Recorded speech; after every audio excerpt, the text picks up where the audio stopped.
This is TWiT. A couple of new developments on the net neutrality front, since we're discussing legislation and policy. One is at the state level in California. You'll recall we've discussed on the show before that California was looking to enact its own net neutrality bill, which would replace the open internet rules that the FCC recently dismantled and that went out of effect. California proposed a bill. There's been some jockeying about it.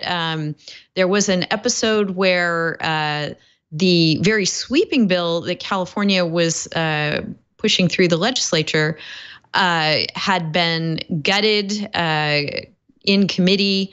That is being slowly restored. The strength of the bill is being restored. The EFF has a nice piece about how activism is affecting this. And we have a California senator, again, we've been discussing how people's midterm races are impacted or may be impacted by the steps that they're taking. Senator Kevin De Leon in California has been instrumental in trying to make sure that the state does enact a strong net neutrality bill. As the EFF describes, the EFF says there's been an outcry from Team Internet in California, making clear how important effective, strong net neutrality protections are. Senator De Leon and others are working to make sure that the bill that California eventually passes is actually one that will have teeth. So SB 822 is the bill that needs to be passed by the California legislature and signed by the governor.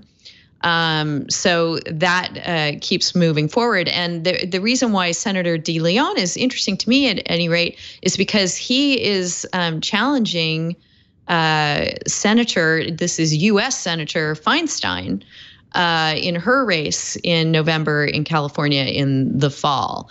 Most polls seem to show Feinstein ahead of him, but young people, I think, are pretty compelled by the net neutrality arguments and maybe coming out and voting for the guy who's very pro strong net neutrality rules will wind up having an impact in November. Any thoughts about this, Saurabh?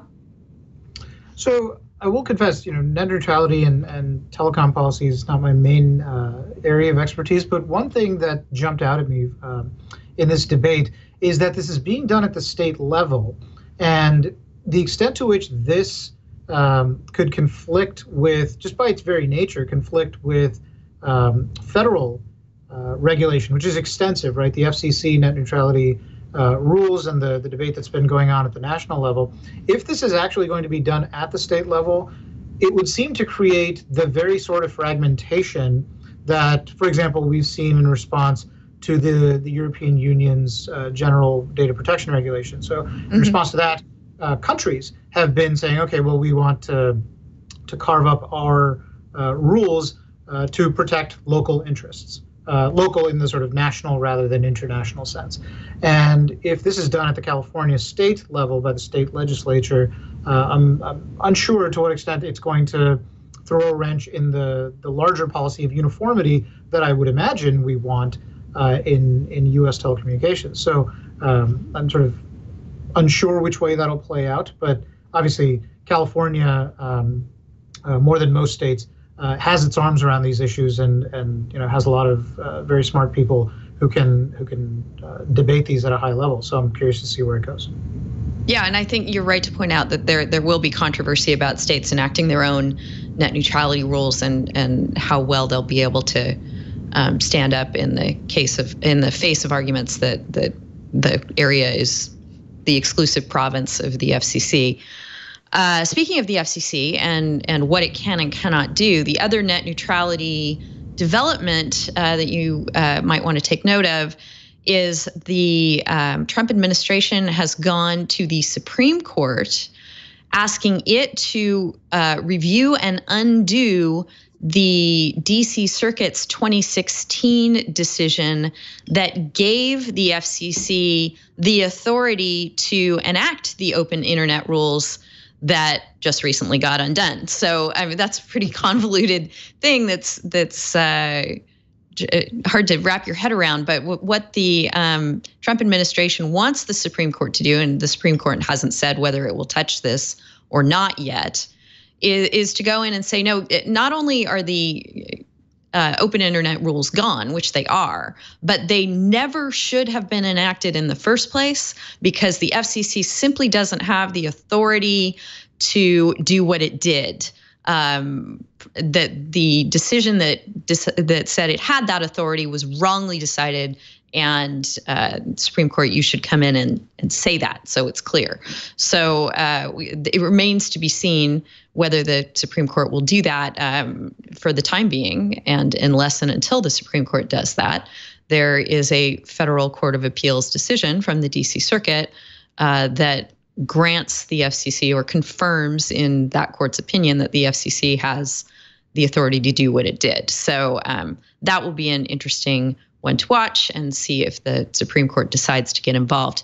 Any thoughts there, Saurabh? Yeah, so I think it's important in that case to sort of what kept me oriented as I was parsing the procedural history of this is that the power that the FCC wants is to classify broadband.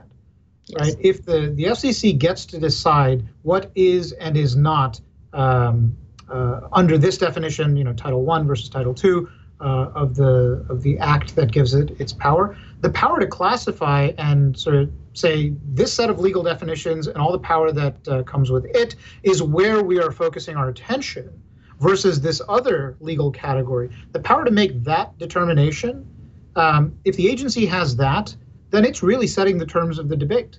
And this will ultimately be decided by who the current administration is and sort of what political appointments they have made in terms of commissioners to the FCC. So it's a very politically accountable, politically sensitive process, for better or worse. Mm-hmm. If the argument is that the FCC doesn't have the authority to engage in that kind of classification, then the agency's hands are tied, and the scope of its ability to make politically charged decisions is going to be much more limited. And that's something that, if that's what you want, the court is certainly the authority to ask. So as we were talking about before in the patent system, this too seems fundamentally to me to be a fight about not what the right answer is, but who gets to decide. And right. Those are precisely the sorts of questions I think the Supreme Court is best suited for. So whether they take it or not, I don't know. But if anybody should be answering it, it's probably the Supreme Court. And if they decline cert, then I think that at least implicitly be ratifying what the DC Circuit had done. Yes, I agree, and I think it'll be interesting to if we spin this out further and hypothesize that the Supreme Court takes it and decides to undo what the DC Circuit did and says, yes, the FCC does not have that authority, then that really punts it back to Congress, and once again makes it, all the more political. Congress has so far not done what California is trying to do, enacted its own net neutrality framework, and maybe it would have to decide, based on the interests and wishes of its constituents, whether it's going to go there. And the Supreme Court could put that ball squarely in Congress's court if it takes this case and decides that way. So again, something to watch, and the procedures about net neutrality rules continue to be very interesting to follow and hard to predict. So just updating people that those developments happened.